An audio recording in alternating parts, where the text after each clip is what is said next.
Hey everybody, it's Party Elite, and today we're taking a look at the latest addition to the Ultimate Admiral series, Ultimate Admiral Age of Sail. Though it's been in early access for some time, Age of Sail is finally getting a full release, boasting 2 historical campaigns, as well as a third we'll discuss in a bit, with all of these full of naval, land, and joint operations, as well as the option to skirmish against the AI in either of the 3 aforementioned battle types. As we dive in, I want to thank the developers for providing me with an early access key so that I can showcase the game on the channel. With that said, crank up your sea shanties, and let's set sail. Ultimate Admiral Age of Sail is a tactical historical wargame from the creators of Ultimate Admiral Dreadnought and the Ultimate General series. It takes us, if the title didn't give it away, to the Age of Sail, an era that spans a time period roughly from the mid-1500s to the mid-1800s, when international trade and naval warfare was the realm of sails and gunpowder. While there's the option to play out historical battles and custom skirmishes against the AI, the bulk of the action takes place in the campaigns. From the Americas to the Mediterranean, the campaigns will have you taking on the role of various notable historical figures over the course of their careers, pitting you against Spaniards, Barbary pirates, and more over the course of over 80 battles, some of which are historically accurate and some of which are speculative. The gameplay loop is more or less neatly divided into 3 key elements.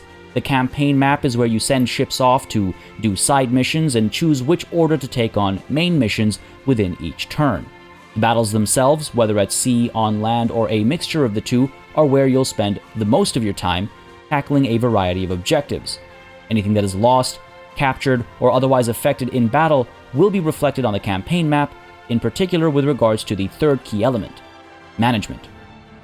Ships can have their guns, officers, and crew swapped out, and they can all be upgraded in various ways to get more mileage out of them in their specific roles. Officers' stats will improve over time, provided they don't die in battle, and these improved stats will mean improved performance, and as your crew survives battles, they'll gain experience and improve performance as well. You'll be able to research new technologies based on the era you're in, and this will in turn allow you to buy more and more modern rifles, cannons, and even ships. Any ships captured at sea can be sent off for rewards, or you can acquire it for yourself, and there's no feeling quite as good as permanently commandeering a superior enemy vessel for your own devices. Beyond ships, any weapons captured in battle can also be equipped or sold.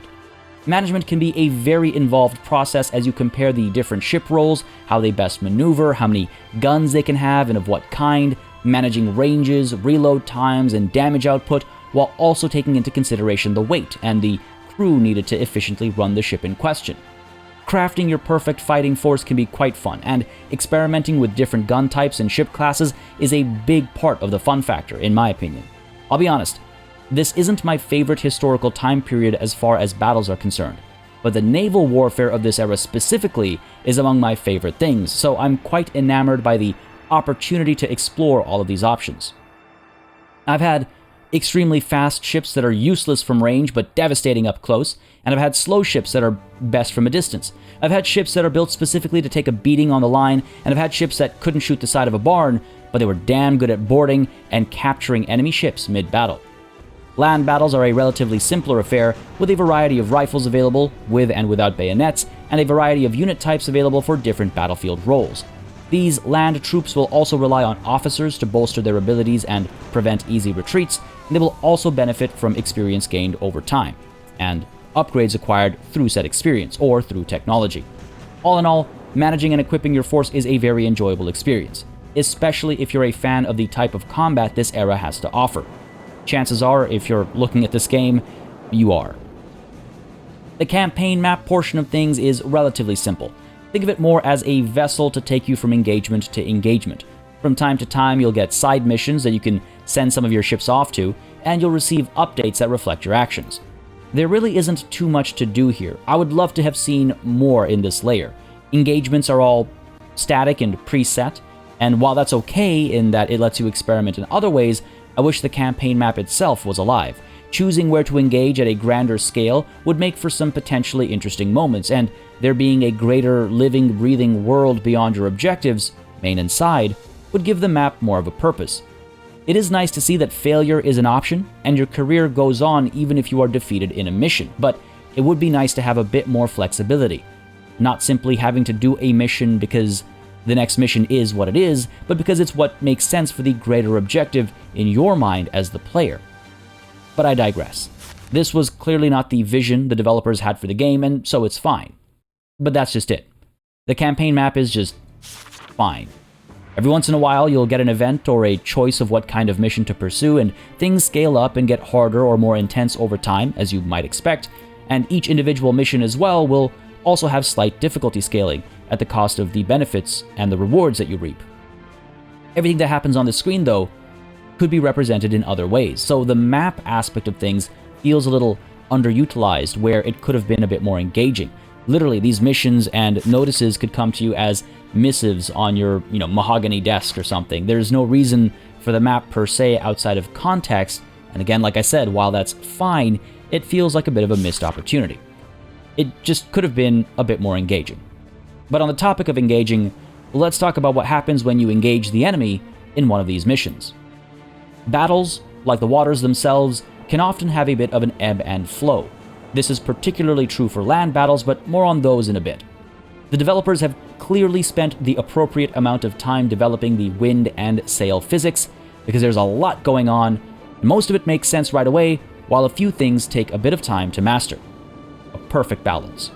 Wind direction, sail direction, reefing, ship weight, ship size, and more all come into play to get you moving, and this is all very well communicated with a user interface.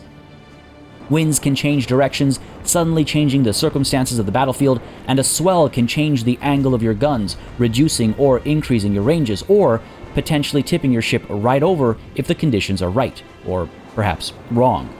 Sails, armor, and hull hit points are all tracked separately. Masts can be destroyed to affect speed, as can rudders to affect turning speeds.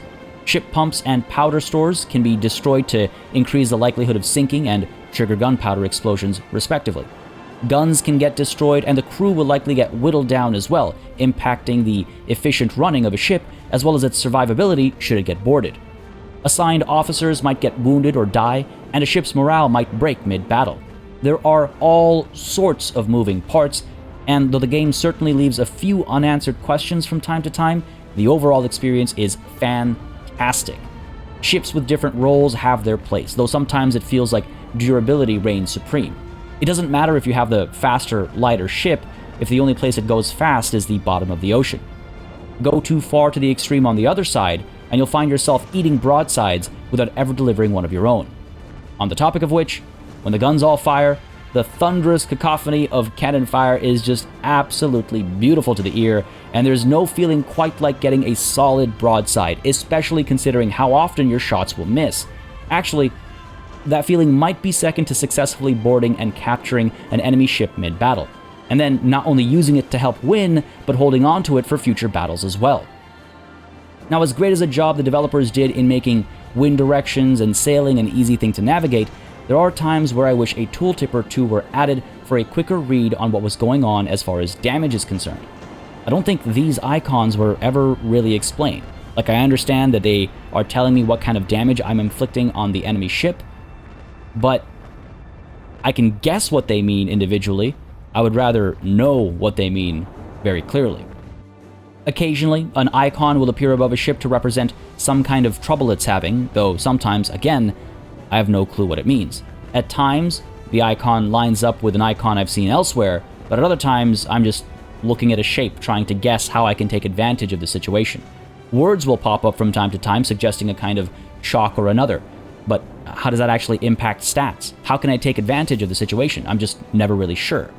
The inability to select enemy ships is also a bit of an oversight. I imagine my sailors would be able to identify what they're up against, and though I might not have access to all the details in higher difficulties for the sake of realism, in easier difficulties, it's a nice way of learning from the AI. The game also boasts a targeting system that allows you to specify where to fire. In some cases, there are obvious benefits for certain targets. Shoot the sails, break the sails. But the game implies the powder stores and rudder can be hit by appropriate targeting. But I more or less never had such luck.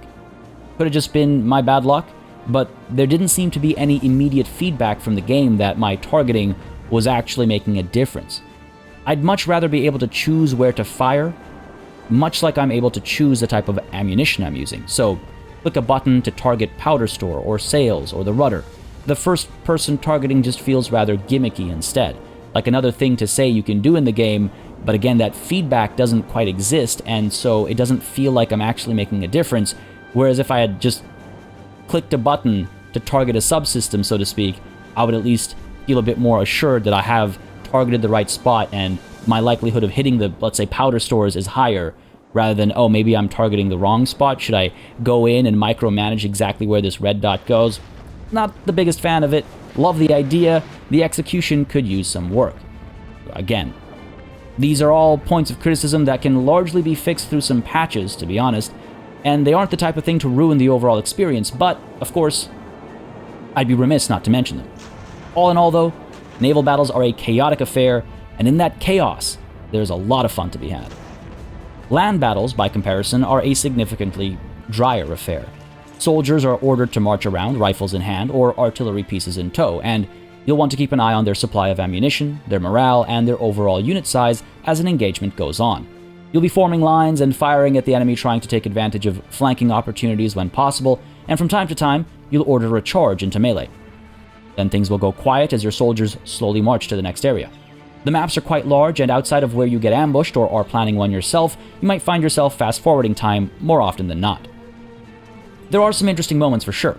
Stealing enemy artillery equipment, bringing supply wagons along to keep ammo readily available, and finding ideal positions for your guns are fun exercises. And joint battles where you have to make a beach landing certainly have a cool factor to them. But there are way too many small problems that make land battles a nuisance between the far more thrilling naval battles. You're able to right-click and drag out a formation when you have multiple units selected, but sometimes that just doesn't work. I couldn't explain it, it just doesn't work. That's the best I can explain it. Just doesn't work. You can select multiple units by left-clicking and dragging a box around a bunch of them. I mean, that's just standard practice. RTS games have been doing that forever. But with Ultimate Admiral Age of Sail, beware. Left-click too close to a unit, and your drag will instead give them a drawn-out move order. Quite possibly the single most frustrating feature here. I want to try and select all of my units. Let me select my units. I don't want to give this move order, I don't want to break formation, and the next thing you know, everything's chaos. And not in the fun way of the naval battles, but in this weird kind of a mess that makes it look like you don't know what you're doing. Units will sometimes just not be able to take on the hold position command without explanation, and there are definitely times when they're not taking optimal routes. I have, on occasion, had units close to where I want them to be, but if I give them a new order, they just rearrange themselves in seemingly random ways, ruining plans. This applies specifically to when I have a lineup of units selected, and I'm trying to just fine-tune their formation a little bit. Again, I have no explanation. These battles all drag on as well, and I feel like I'm fighting the control scheme and pathfinding every step of the way. It doesn't help, as I mentioned earlier, that this is among my less favorite historical periods as far as the battlefield is concerned, so that definitely made the pain points feel even worse. So, take it all with a grain of salt, but I feel like these, UX issues are major issues. There are some serious control bugs that it doesn't matter which time period you're fighting in, they would be frustrating across the board. Now, there are some cool set pieces, like needing to shut down artillery batteries so that they don't obliterate your fleet, or landing near a town that your infantry is attacking from a different direction, but it all pales in comparison to the naval battles. I basically bear with the land battles so I can get on to the next naval battle. From an audio-visual perspective, I would say there's not much to write home about per se. That's not to say anything looks or sounds particularly bad, it just means it's all par for the course, nothing special in either direction. The sound of cannon fire and the crackling of muskets is certainly a highlight, which is good because it will dominate a lot of your time with the game. The UI is extremely well done outside of those small gripes that I mentioned earlier. A few tooltips here and there would go a long way. That aside, there are definitely kudos to give there. All kinds of detailed information is shared when it comes to weapons and their efficiency, ship stats, crew, officer, unit stats. It's all very cleanly done. The overall graphical style of the UI is quite nice as well, and it keeps to the sides neither too invasive nor too tucked away. All in all, though, I would say, again from an audiovisual perspective, it's good. It's not mind-bogglingly fantastic, it's good. It is what it is. It performs as it needs to.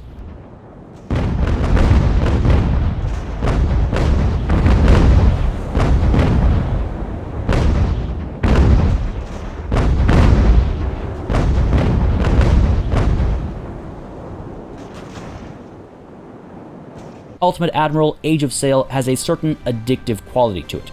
It's challenging to the point of drawing you back in, wanting to overcome said challenges, and it has so many moving parts and elements that it's hard not to want to fight battle after battle, or in some cases, fight the same battle over and over again just to try and do better than last time. Even right now, as I am writing this review, or I guess as I'm recording the audio for this review, I cannot wait to dive back in and set sail once more. This is yet another example of indie developers putting AAA devs on notice. Yes, it has its issues, but most of them can be patched without having to reinvent the wheel, and those that are a bit harder to sort out don't detract enough from the best parts of the game, in my humble opinion. At just about $30, you get 2 of the 3 campaigns I mentioned, with the third being an extra $17 or free if you got the game in early access. This release structure is a little strange for an early access game, but the sum of the prices is a reasonable cost for the whole package. It should just be a single purchase in my opinion. I guess it allows people a cheaper entry into the game with additional content if they wish to shell out for it, but still just really kind of weird. Worth it, but weird. I hope this video has given you some insight on Ultimate Admiral Age of Sail. I've enjoyed my time with the game, and I expect to play quite a bit more of it when time allows. If you have any questions or concerns, drop them in the comments below. If you have opinions of your own you'd like to share, do so down below as well. I do enjoy reading through other people's thoughts on games. If you're interested in more strategy gaming content, make sure to subscribe for more previews, reviews, let's plays, and more. As always, a massive thanks goes out to all of the channel members and patrons who've been supporting the channel on a monthly basis. They'll keep us alive and running smoothly. And of course, a big old thanks goes out to each and every one of you for watching. Until next time, cheers.